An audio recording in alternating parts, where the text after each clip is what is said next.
শিক্ষামন্ত্রী নতুন আসছেন। এখন এই শিক্ষামন্ত্রীকে তোমরা আসলে চিনো না। আমার বোন যখন এসএসসি পরীক্ষা দিচ্ছিল, আমার বড় বোন, তখন উনি শিক্ষামন্ত্রী ছিলেন, শিক্ষা প্রতিমন্ত্রী ছিলেন আর কি।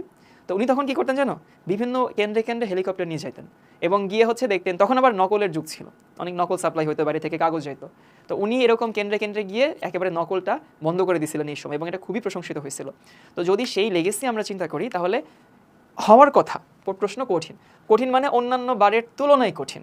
তুমি গত বছর, তার আগের বছর যে প্রশ্ন হয়তো দেখছিলা, ইন্টার পরীক্ষায় সাজেশন পড়লে হয়ে যেত, অনশর ক্লাস দেখলে হয়ে যেত, এবার সেটা নাও হতে পারে। এটা আমার প্রেডিকশন, এটাকে এবার অ্যাবসলিউট ধরে নেওয়ার কোনো কারণ নাই।